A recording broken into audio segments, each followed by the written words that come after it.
speaking about looking at from internally at first base, at right field, all these young guys who are going to get a chance, is the mission statement still? It's always been World Series or bust. Do you look at next year as that's still the mission statement, or is next year you're going to try to win? You think you can compete with this team, but it's more about seeing what you can build for the next 5 or 6 years versus the 2017 season?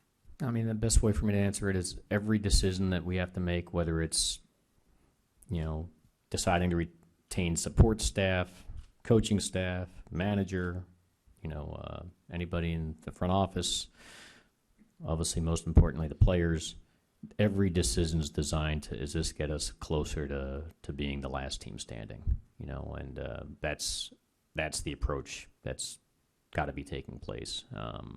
And can it happen in 2017? That's the goal, but every decision has to be with ultimately being a world champion in mind, and that's the approach. Take a few more. Barry? Cash, on Joe, he has 1 year to go on his contract, right? Do you expect it to extend him at some point, or is that something that's going to wait to see what transpires next season? I mean, I assume things will play out the way they've been playing out for a long time here, where we will go through the end of next year, and ownership will decide what they want to do as we move forward. So, unless ownership tells me otherwise, there's that built-in assumption in the process of that's been consistent, where we play our contracts out and then they'll decide, my contract runs through next year too. So if they're looking for recommendations from me, then I'll provide them. But if they're looking for recommendations from somebody else, then they'll provide them. So it's, I guess, premature to speak to that. We're going to focus on the present, which is, the cast of characters we have currently and how, we can maximize value out of all of us. Brendan? A few quick ones on some of your young guys. James Kripalian has appeared on and off the Arizona Fall League roster. Is he good to go for the Fall League? The instructional league is a process to finish him off, so he goes to the Fall League. That's the plan. So the Fall League has been alerted that he is someone that we anticipate going as long as he gets through instructional league with his game reps and everything fine. That's the finished product. So I think on their official roster he's not on it, but on the website he is. The website's not the official roster. So I think what you saw was that type of administrative situation, because I know it created the Twitter like OMG of what's going on here.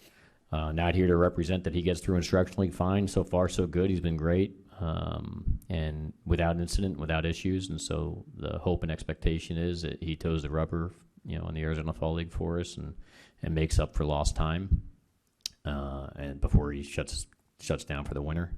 But I think that he'll officially go on their roster when he completes his instructional league / rehab, even though he's healthy and he's throwing, at max potential and stuff.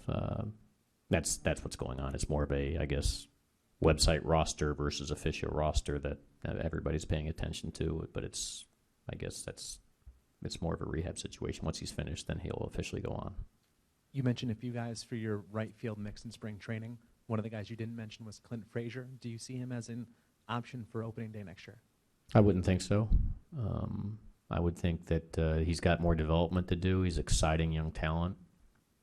Players with tools like him can come fast. That doesn't mean it will, meaning it doesn't mean it will in 2017 at all. But when you have the tool package that Clint has, it could come fast. I remember when Robbie Cano, was coming through our system, our pitching prospect number one at the time was Wong, and he was number one positionally, and we anticipated, him coming out of Double-A and being ready, in 2 years. He moved that up a full year in advance, came into spring training after a good winter ball and crushed it. And all of a sudden, everybody was like, wow, we got to get this guy on the team. And Soriano was the same way. When he was coming through our system, the shortstop that we moved to second and left. And, it was like, how do we get this guy on the roster? Because when you have that type of tool package, once it all comes together, Gary Sanchez, I guess, is the more recent example, too. It's like a a flood. So I don't anticipate him coming to spring training and somehow making the major league club, but I would not deny anybody that opportunity to take a shot and push themselves into the mix. And he has a exciting talent. He must have some exciting talent. Him and Sheffield both, with the two other players we got to convince us to move Miller. So. And last thing, you've had Mateo in center field in Instructs briefly. Why? We're trying to diversify. We clearly have a lot of shortstops with the acquisition of Gleyber Torres, with Tyler Wade, obviously with Didi Gregorius at the major league level. His tool package is one that allows him to, we moved him over to second base before the Torres trade to prepare when and if he ever winds up on the same roster as Tyler Wade, who's also played short second. He's going to fall league to play center field and outfield as well. It's just to give us more flexibility.